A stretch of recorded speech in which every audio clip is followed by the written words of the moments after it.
Okay.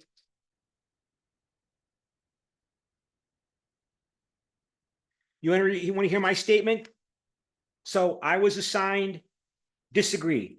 And let me go back to the topic here. And it says here, so I disagree with this statement that the American national security establishment creates new enemies to replace the Soviet Union. I disagree because the United States national security establishment represents the liberal economic and political values of the American people. The People's Republic of China and Putin's Russia are innately, automatically hostile to the United States and democracy. These authoritarian populist regimes are the ones who create monster enemies in the outside world because they need to have foreign enemies in order to justify their totalitarian control and grasp of power at home. They need to have enemies. They're the ones that are threatened by America, right? Because they're threatened by liberalism. They're threatened by they know that they cannot interact freely with the West because their people might see just how wonderful or better the American and Western political systems and economic systems are. So they're fundamentally threatened by, particularly in countries that are culturally close to them. Why do you think Putin invaded Ukraine? He invaded Ukraine because Ukrainians wanted to become Western. They wanted to become liberal capitalist democracies with vibrant rule of law societies, and that's a threat to Russia. And Russians themselves even say that, right? The Putin's government repeatedly has said over the last 2 years that the West wants to create an anti-Russia in Ukraine. Right? What do they mean by anti-Russia? Because the Russians think the Ukrainians are basically Russians. So if the West takes Ukraine and makes it into a pro-Western, pro-European, liberal, democratic, capitalist society, that Russians are going to go, oh my God, look what Ukraine is, and look how bad Putin's authoritarian, corrupt mafia state is. The very model of Ukraine would be a threat. The model of Ukraine would be a threat to Russia, to Putin's mafia gangster state. The same goes for China. China is threatened by Taiwan. Now, Taiwan is, of course, much more smaller than China, but Taiwan is a vibrant, prosperous democracy, a true, genuine democracy with all the rights and freedoms that the people enjoy, and it's prosperous. And as long as Taiwan exists, it's a threat to China. It's a threat to the regime in Beijing. It's a threat to the People's Communist Party of China. It's a threat to the Chinese Communist Party by its very existence. That's why they took over Hong Kong and basically subverted the democracy there, because Hong Kong's system is a threat to the Chinese Communist Party's totalitarian control, and it cannot be tolerated. That's why North Korea is so threatened from South Korea. Not that South Korea is going to invade North Korea, but because if the North Korean people could really see what South Korean people live, how South Korea people live, what is the conditions in South Korea, they would overthrow the North Korean government. So they keep it isolated and controlled because they're terrified that the North Koreans are going to find out what South Korea is really like. So don't blame the national security establishment of the United States. I mean, North Korea is one of the most terrible places on planet Earth. You see human rights abuses in those concentration camps in North Korea that look like what happened in World War II. And it's only, 40 kilometers from here, that direction. 40 kilometers. We're in artillery range of those people right now where we sit. So, what do you say to that? That's pretty good, huh? I like that. Okay, good job, Ben. So let's go back to the topics here, and let's. I guess we have to close the room so we can talk to each other. So close all rooms.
Okay, so who's going to speak first for the students? So let me ask Siri. Siri, pick a number between 1 and 4. That would be 3. So that means Kim Jong-min. Kim Jong-min. All right, Kim Jong-min, room 3. So where did your group come down on the question on the topic? So if go back to share screen here and share, and so are you 1, 2, 3, 4, or 5, Kim Jong-min? We choose the figure number 4. 4. And so let me see. Where are you? Where's Kim Jong-min? Where are you? I'm looking for you. It should show me who's speaking, right? I don't see your. Oh, there it is, Kim Jong-min. So ask to start video, and of course, so you can you can turn on your video, so if you want, if you can, so that people can actually see a face, because why not? Rather, it's more pleasant if we can see each other speak, right? So okay, Kim Jong-un, what did your group come down to on that 1, 2, 3, 4, or 5? Oh, yes. We choose number 4, disagree. And why do you disagree? Because it has actual changes in security threats. After the Cold War, the world faced new security threats such as terrorism, cyber attacks, and nuclear proliferation. For example, events like the 9/11 attack demonstrated that international terrorism is very real and destructive threat. So the shift in US security policy is a natural response to these emerged threats. Okay. And these threats are products of change in time and not the result of manufacturing adversaries. Yeah. Yeah. Okay. Yeah. I mean, I'm not saying I believe what I wrote, but I had to write what I wrote because I was assigned that by Siri. And but of course, some people argue, and we'll show them later, that the national security establishment is wrong because the Soviet Union was not trying to conquer the world. The Soviet Union during the Cold War was focused on defense, but it perceived a terrible threat from Washington and London. And so the national security establishment portrayed the Soviet Union as a terrible threat to Europe and the rest of the world. And by mobilizing against that perceived terrible threat, it created its own enemy, right? It became a self-fulfilling prophecy. It created the boogeyman, the monster that it wanted, because then it could get more resources and more support from the federal government, because you need them to win. And of course, that Afghanistan and Vietnam was an example of that. They kept saying, yes, we're winning, when we weren't. But more broadly, they were portraying the Soviet Union as this evil Russian version of Nazi Germany. And so what did it mean? It meant when the Soviet Union collapsed 33 years ago, most people did not predict that. When the Berlin Wall came down in 1989, that's 35 years ago, most people were surprised in the West. Professors, government officials, media people, they're all surprised. How could that happen? How could this evil empire just disintegrate? How could it produce somebody like Mikhail Gorbachev to become the new Secretary General of the Communist Party, and he carries out reforms and it disappears? Because the national security establishment was so powerful and so influential in the United States, with all of its allies and all of its commitments and all of its careerists, the millions of people that were vested in the Cold War and containment and having a US global hegemony, were all convinced because of their own needs that we are necessary. And we're necessary because the Soviet Union is still trying to conquer the world. And then it disappeared. Huh. Well, and then they say, I disappeared because we won. We succeeded in containment. The Soviet Union surrendered because we showed the will. Thankfully, under, as I mentioned, Ronald Reagan, right, who replaced, that, in their view, that silly simp, sissy who just turned 100 years old, Jimmy Carter. Thank God. And mobilized America after the defeat in the Vietnam War to get back and fight, and won, and saved the world. And now it's time to deal with the People's Republic of China and the Chinese Communist Party.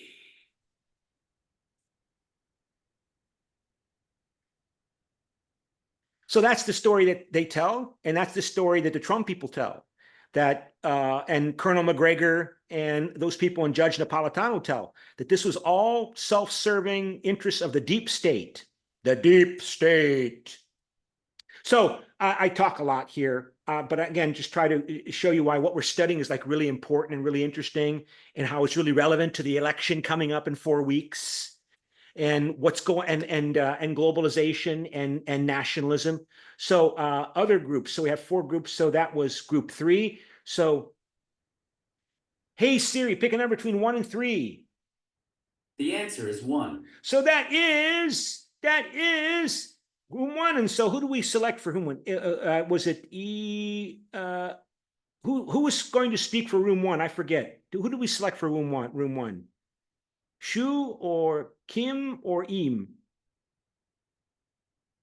Anybody remember? Who did we select? Well, if we don't remember, let me ask Siri. Siri, pick a number between 1 and 3. The answer is 1. Okay, Shu Wan Yi. Where did your group come down on this question? 1, 2, 3, 4, or 5? Shu Wan He? We disagree. You disagree? And why do you Yes. disagree? Because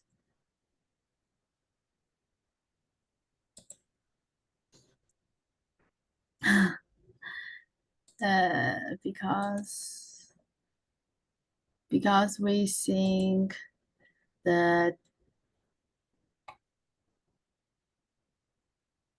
sorry.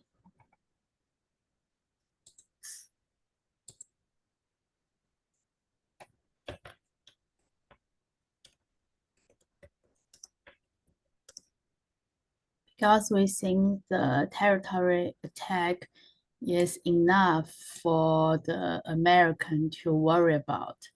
So it's unnecessary to crack any enemy. Okay. Okay. Yeah, I mean, terrorism was the bad guy 20 years ago after September 11, 2001, and the US fought its so-called global war on terror. And so, like, just to show you some of the things that I have highlighted here, what else do I have?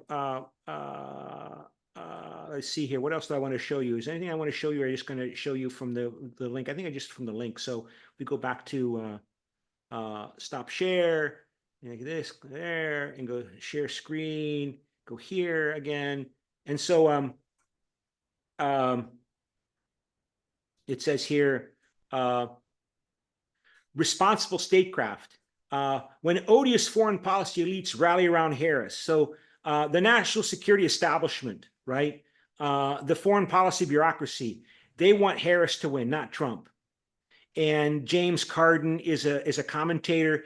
This think tank institute, Responsible Statecraft, they are quoted a lot and cited a lot by leftists and anti-mainstream, anti-establishment thinkers. They're people at Responsible State. I don't know enough about them. I have to check on them, but they are kind of young, and they're criticizing U.S. foreign policy a lot. So again, I think if I look up Blob here, well, again, it highlights that the foreign policy establishment wants Harris to win. And of course, this is Dick Cheney. He was the vice president under George W. Bush when the September 11, 2001 attacks happened. And he pushed for U.S. invasion of Iraq. And now he's pushing for the U.S. to bomb Iran. And this is his daughter. And she is a congressman who hates Trump, and she lost her election, but she's carrying on her father's legacy. Her name is Cheney. I can't remember her first name right now, but she is. See if I can find it here. What is her name? Liz Cheney. Liz Cheney is her name, and so she. Of course, there is some talk that in order to help Harris win in 4 weeks, that Kamala Harris should declare that Kamala Harris will make her Secretary of State, because she's a Republican and Kamala Harris is a Democrat, like he's a Republican, but the establishment people in the Democratic and Republican Party, they don't like Trump. And so to try to get the traditional conservative Republicans that won the Cold War, they believe, and fought the Cold War and all of those traditional containment strategies on the side of Kamala Harris should name her to be her vice president. There's talk about that. I don't think it will happen. It might happen if Kamala Harris decides, well, not that she will announce that she would make this person, a Republican, her Secretary of State. And this article is highlighting how there was the establishment is mobilizing against Trump. So there was a letter signed by it says here, there was a letter signed by over 100 former Republican national security officials stating that while they, alumni of every Republican administration from Reagan to Trump, expect to disagree with Kamala Harris on many domestic and foreign policy issues, they also formally opposed the election of Donald Trump. So these people wrote a letter and announced and published it that they're Republicans in the national security area, national security establishment, who are backing Kamala Harris in this upcoming election. And they talk about how evil and bad Donald Trump is, how crazy he is, and so on. And it talks about some of the people that signed this. These are all the people, of course, that got us involved in Afghanistan, like him, that we lost. And of course, there's Dick Cheney.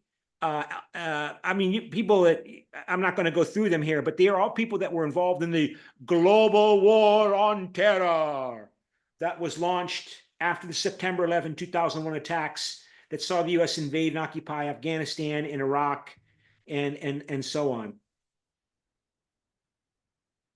Former CIA directors, National Central Intelligence Agency directors, former National Security Agency directors. Another letter signed by 700 people released on 2 months ago, a month and a half ago. Again, calling upon people to vote for Kamala Harris, including Republicans. So the establishment wants Kamala Harris to win because they hate Donald Trump. They think Donald Trump is dangerous, unstable, not fit, lethal.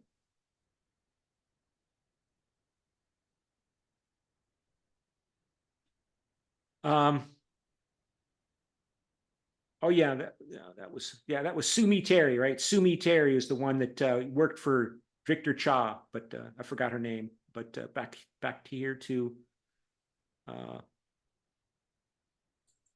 Okay. So let's hear, I had another one here. And I'm looking for the other exercise that I had. I can't find it right now. Okay, well, back to the exercise. So we go back to stop share. And so Siri, pick a number between 1 and 2. The answer is 1. And that would be, who do we select? Janice? Janice, where's Janice?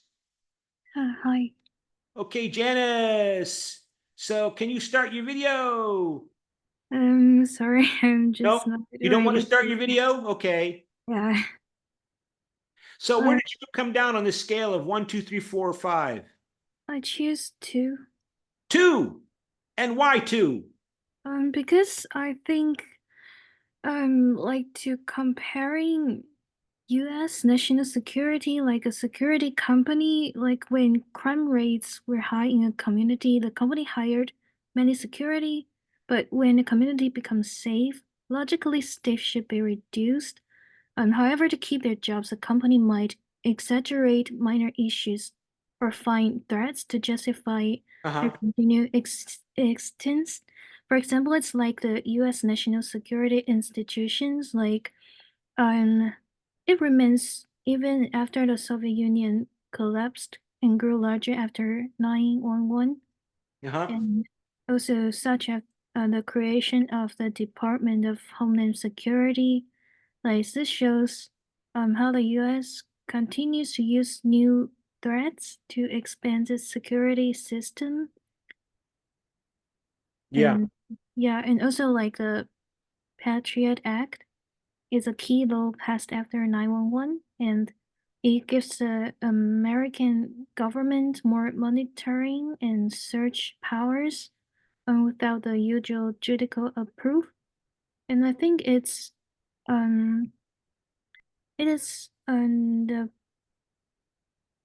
the power is more over than beyond just fighting the terrorism. Okay.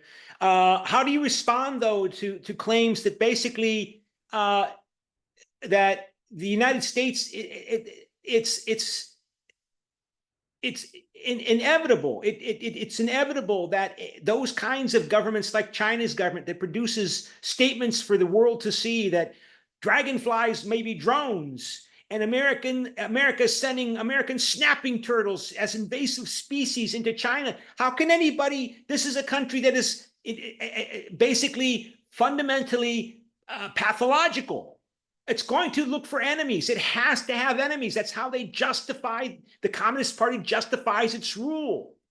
And who are the enemies? The enemies are people that basically want to promote a normal, non-paranoid existence. I mean, it's institutional paranoia that rules in Beijing, institutional paranoia that rules in Russia. They're always going to look for, they have to have an enemy to justify staying in power. You can't blame the Americans. I mean, do the Americans stop their friends from losing power in elections in Europe and in Latin America? Do the Americans stop their bad people from coming to power in places like Venezuela? Venezuela, the United States didn't overthrow that government. That's a crazy government in Venezuela. I mean, how do you respond to the notion that you're not giving enough um, um, value to the fact that there are countries in the world with bad leaders who need enemies. They need, and of course, since America is so big and powerful, of course it's going to be the enemy. I mean, China is not going to focus on Costa Rica as an enemy. It's not going to focus on Argentina as an enemy. It's got to have a big, powerful enemy. It's got to be a big, powerful country that's got to be an enemy. You don't think we have to focus on Moscow and Beijing rather than focus on Washington as the bad guy?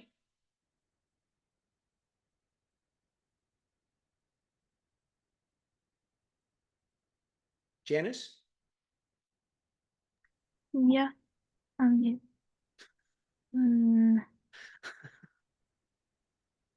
Maybe? Well, I'll let you think about it. And then we go to breakout room, and that leaves room 4. So Chung Du-jin,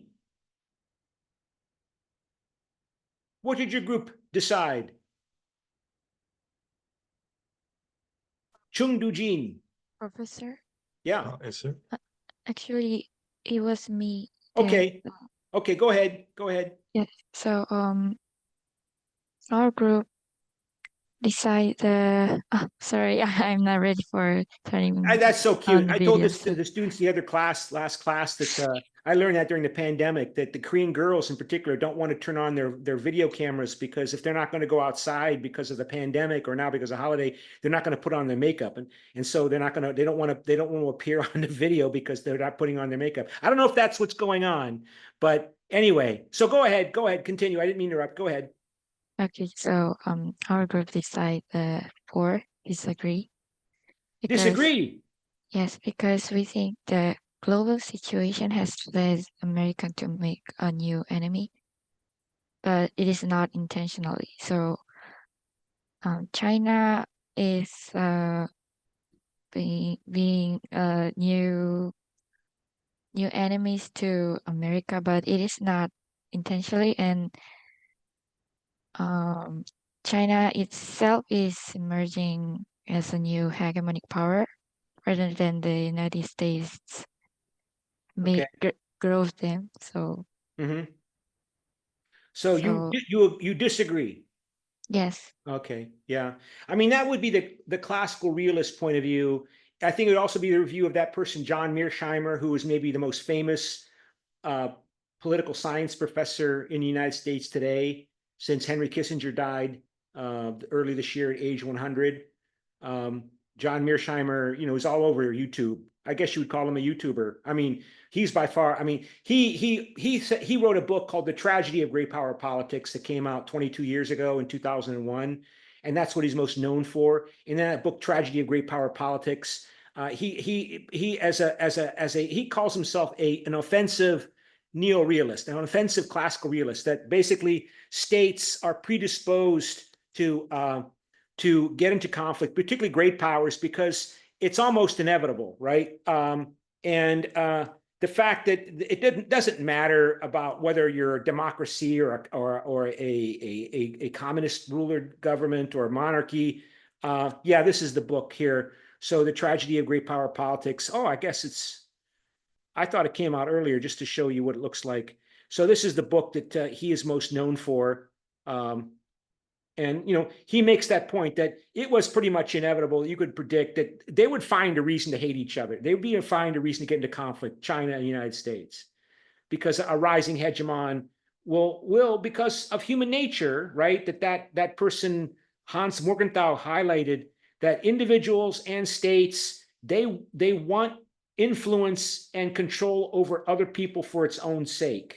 And they have special incentives, particularly on a structural level, because there's no world government. So if you're a big power, you have to be really, really powerful. Or if you're in a small country, you have to be really powerful because nobody's going to take care of you but you. And so any great power that emerges to challenge the United States, like China, the United States is going to view it as a threat. It's just inevitable. And the United States will characterize that country as bad. It's revisionist. It supports terrorists. It's evil. And because it's the nature of the people in power to view the system that they rule as good, because they're at the top of that system. So so that's why he calls it a tragedy. It's something you can't really break out of. So that's what John Mearsheimer became known for. But I think that book came out earlier than 2014. I think it came out in 2021. This must be the latest edition. So yeah, your arguments sound in accordance with that view.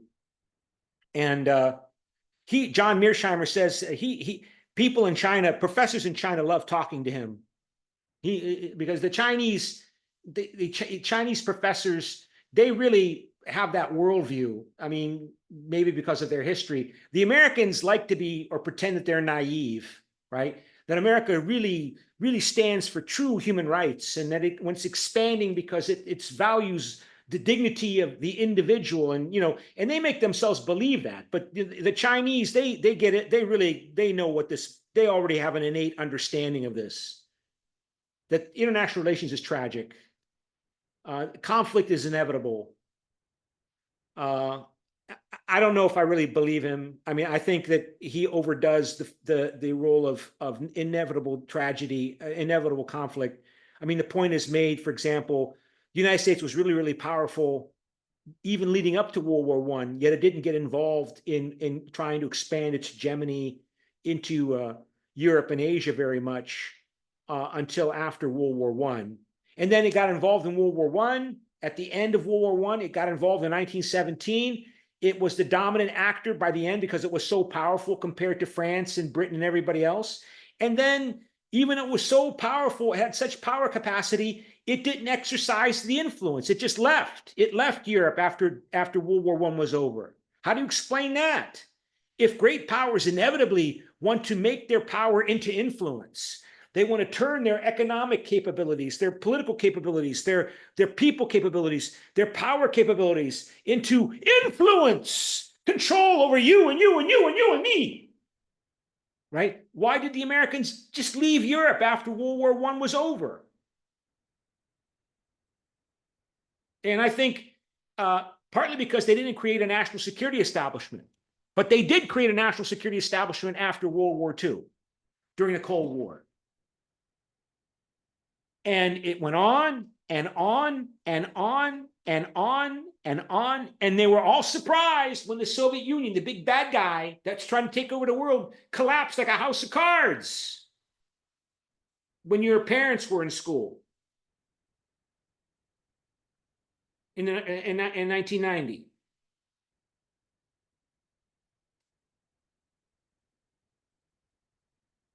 So, I mean, I think that's the big focus of realism. Basically, classical realism of Hans Morgenthau is that it's those national security establishments, whether it be in the 19th or 18th century in Europe, the war-making organizations, the bureaucracies for fighting war, for doing foreign policy, those national security establishments, the vested interests of those bureaucracies, military vested interests, bureaucratic vested interests, the economic interests around those military organizations, that's the focus of classical realism. And that's 18th and 19th century European and 20th century European politics. And the Americans didn't really have a national security establishment permanent and big until the Cold War, the last 70 years. For the other 180 years of US history, they didn't have a big national security establishment.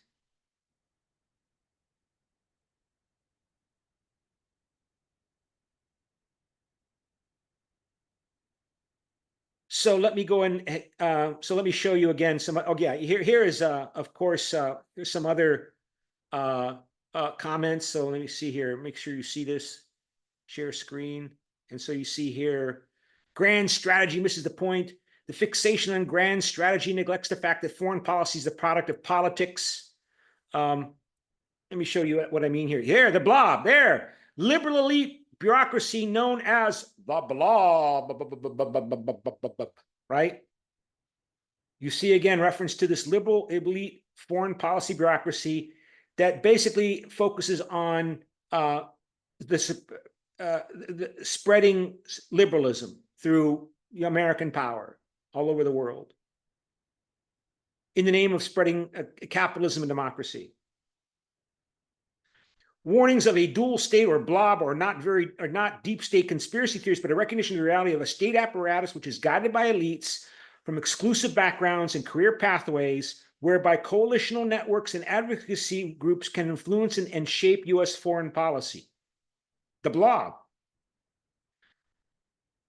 The mistake of critics who rail against the blob is to believe that it speaks and acts with one voice. Certainly, U.S. foreign policy has been largely dominated since the end of the Cold War by advocates of primacy who see American hegemony as the cornerstone of international security. It's not only good for America, it's good for you and you and you and you and you and you and you. But the possibility of a second Trump term is likely to challenge the foreign policy dominance of primacists. America is primary, right? regardless of whether Trump actually wins the election, his America First rhetoric has strong support, and future Republicans may also advocate such policies. So, yeah, that's that Colonel McGregor. He's one of those America Firsters. They're also called paleo conservatives, like old American isolationists from the 1930s and 40s.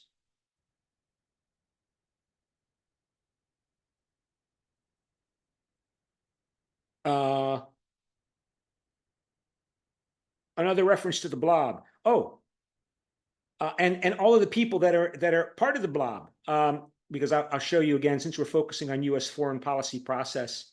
Here is make sure I show you the right reference here. The Plum Book. I don't want to. I want to go back to that editorial.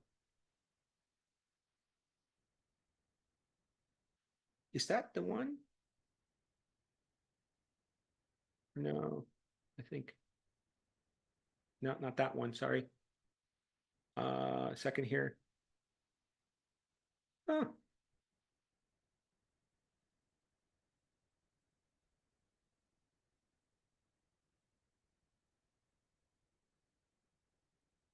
Well, I don't. I have too many things I wanted to, but the Plum Book is. Let me show you the Plum Book again. So go back to the Plum Book. Plum Book. This is the Office of Human Resources Management, the Plum Book. Oh, make sure. Am I showing this to you? I gotta make sure I'm showing the right thing to you. Oh.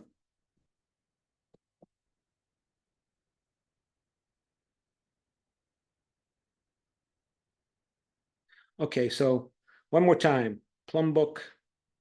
This is the site where you go to try to apply for positions to get a job in the U.S. administration based upon who wins. So this is where you go. It's in the Office of Human Resource Management, where you go to see what jobs are available and to apply for those jobs.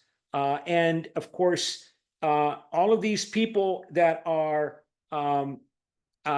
supporting Harris or supporting Trump, they're hoping to get, a lot of them are hoping to get positions in the new administration. And this is where you go to find what jobs are open and how to apply for them. And it's called the Plum Book. And, this Project 2025, it's certainly those people, those thousands of people that have been approved and scrutinized and approved by Project 2025 from the Heritage Foundation, those people are going to be have been approved if they apply for these jobs to be approved as good people for those jobs.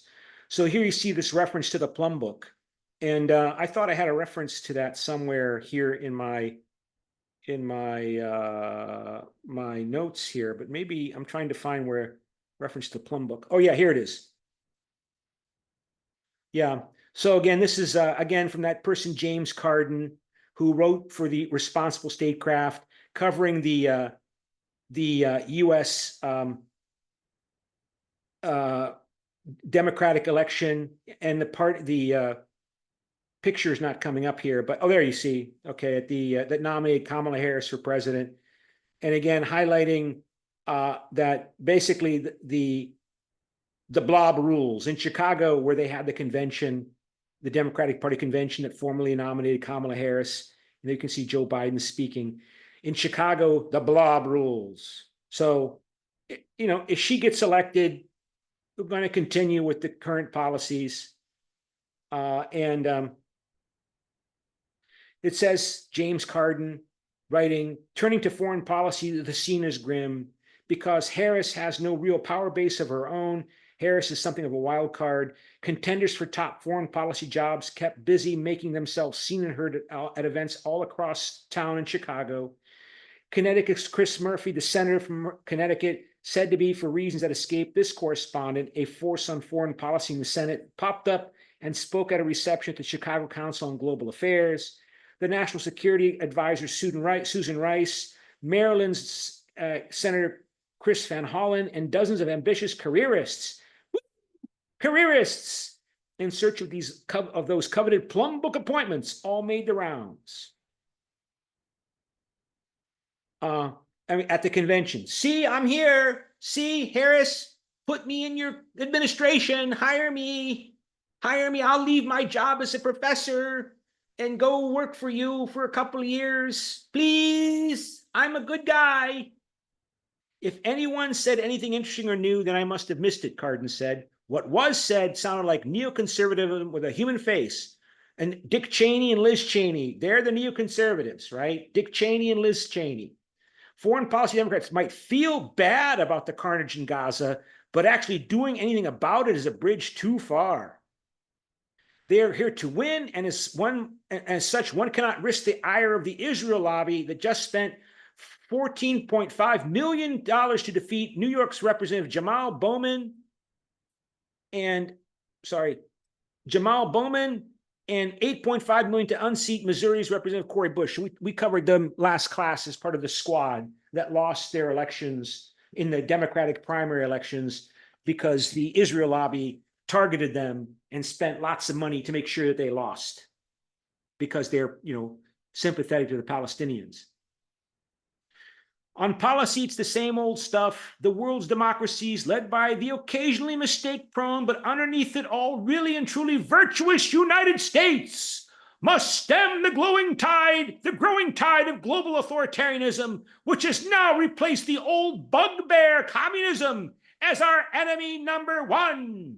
On Russia and Ukraine, the Democrats, progressive and mainstream alike, remain in the grip of a kind of neo-McCarthyite fever dream. Joe McCarthy in the 1950s was looking for all the communists in the US government.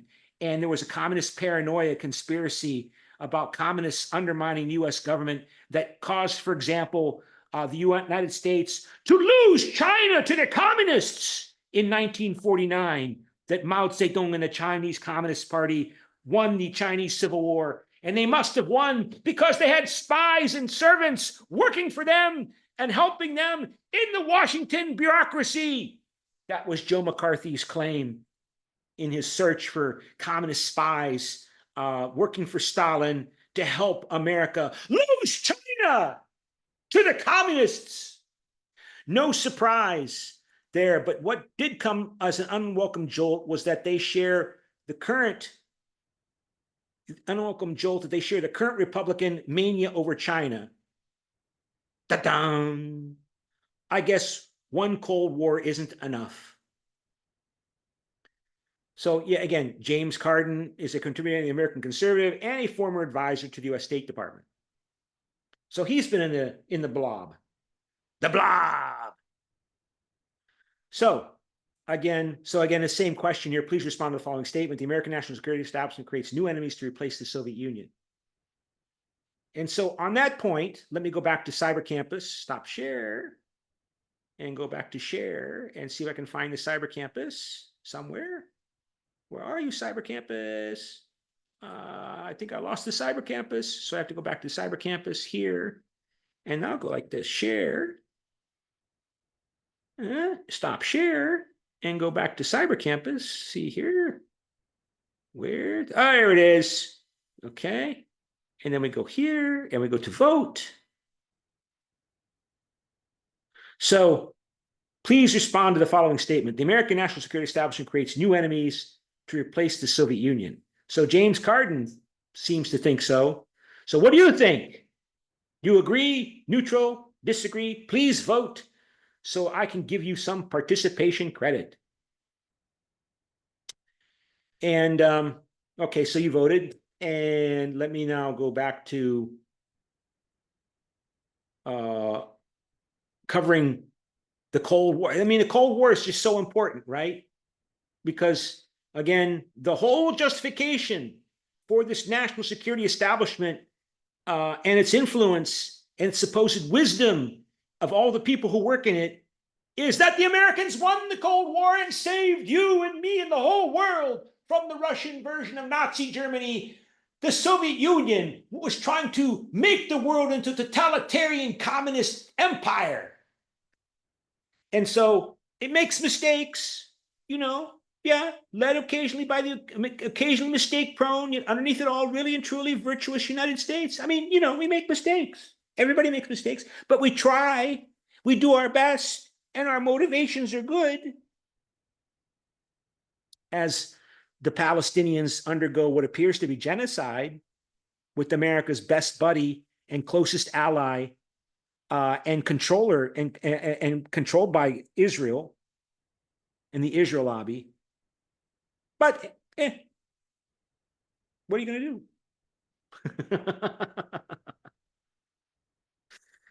Yeah, we make mistakes. You've never made a mistake? I know you've made mistakes. I know I made mistakes, and I like you, and you like me, right? So the United States, sometimes it makes mistakes, but somebody's got to be on top, and it better be the United States.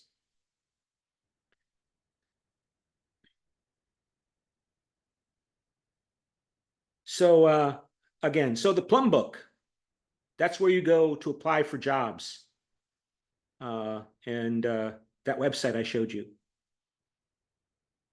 And so let me see, what else do I have here? So let me go. Oh, yeah, by the way, since again, I want to try to keep you interested by focusing on these issues that are important for the United States and South Korea, right? So, of course, South Korea is the model for many of these neoconservatives, for the liberal foreign policy bureaucracy. Success. American hegemony gave the world K-pop. It gave the world the Republic of Korea. This is the model for the rest of the world, right? The miracle on the Han River happened significantly because of the United States liberal hegemony, and also because the Koreans are really great people, but not just because the Koreans are really great people. It's because of American liberal hegemony. And so this is the model for so much of the rest of the world, including for China. I mean, when Deng Xiaoping replaced Mao finally, after he got rid of the Gang of Four, right? He looked to Taiwan and South Korea as models. Like, what can we do in China what the South Koreans did? And for a time, he was able to ally China with the United States against the dying Soviet Union that was already beginning to fall apart in 1979 when Deng Xiaoping finally began reforms in Beijing, the capitalist reforms to start their economic miracle in Beijing, in China. So this South Korea is so important for neoconservatives and liberal hegemony. The United States and South Korea on Friday, this is from, this is just from a couple days ago. Koreans probably already know about it. The United States and South Korea on Friday announced a new cost-sharing deal that would see Seoul spend more to host American troops. State Department spokesman Matthew Miller said the agreement was reached on a new 5-year special measures agreement with South Korea after 8 rounds of negotiations. The agreement will make a significant accomplishment for both sides and will strengthen our alliance and our shared defense, Miller said in a statement, noting it was the 12th such agreement that South Korea and the United States have struck. The new deal will increase South Korea's contribution to the American forces by 8.3%, with additional increases every year linked to inflation, so long as the price rises there stay around 2% annually, according to Korean JoongAng Daily. So in 2026, the deal stipulates that South Korea will start its contribution at roughly $1.1 billion. So we click here, and this is actually the more interesting, this report in English language from Korea JoongAng Daily, give you more details about what was agreed here, right? Korea, U.S. South clinched defense cost-sharing deal, agree at 8.3% increase in 2026. It says,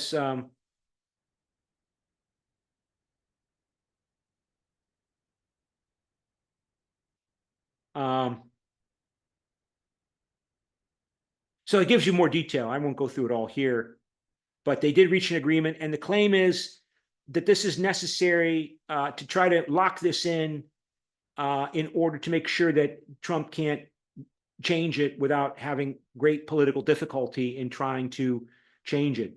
Despite it says here, the first year increase of 8.3% will bring Korea's contribution to 1.52 trillion won in 2026.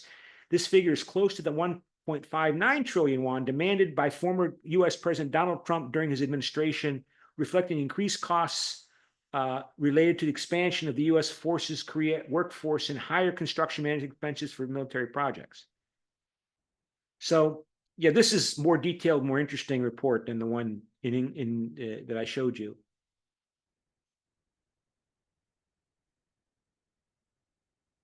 Addressing concerns Trump could overturn the agreement if reelected next month. A Korean foreign ministry official said it cannot comment on hypothetical scenarios, adding, however, internationally binding agreements like the SMA, what is the SMA? The Special Measures Agreement. Internationally binding agreements like the Special Measures Agreement have the same legal force as domestic laws in both Korea and the United States, ensuring legal stability, he said. So if Trump were to tear this up and say, I don't care, I don't agree with it. I'm now president, I'm ripping that agreement up that was reached in October. He's going to get in legal trouble. He will be sued in U.S. courts, and it'll be politically very difficult for Trump to do this. Well, we'll see. We'll see. So again, preparing for the possibility that Trump might win. So that's a lot less than the $5 billion the Trump administration was demanding. So let's watch. And let's see here. So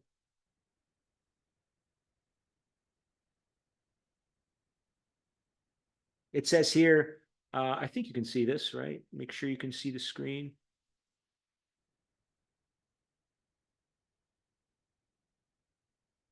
The new agreement comes as former President Trump, the Republican presidential nominee, is in a tight race for the White House against Vice President Harris, the Democratic nominee. Trump has repeatedly said he wants South Korea to pay more for the positioning of American troops in the country, and has also made isolationist comments, questioning support for other nations in conflicts, including Ukraine. So paleoconservative, America first type comments.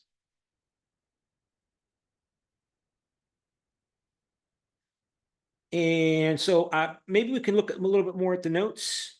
And so we go back here. What to say here? Just a second. Anything really else really interesting that might be interesting to cover? Let me see here. That's not the right one. Sorry. What's that? What's that? What's that?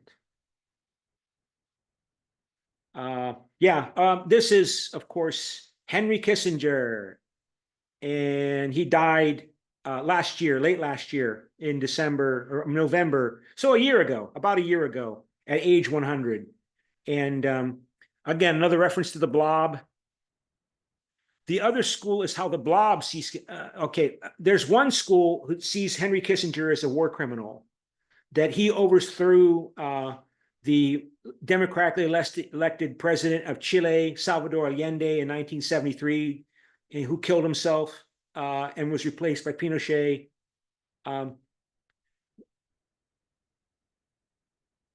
It says here, Kissinger, who died at 100 on Wednesday, was the apotheosis of the realist school of American foreign policy that puts perceived American interests first. Yeah, that's a sloppy statement, but we'll let it pass. One might be termed the Christopher Hitchens School.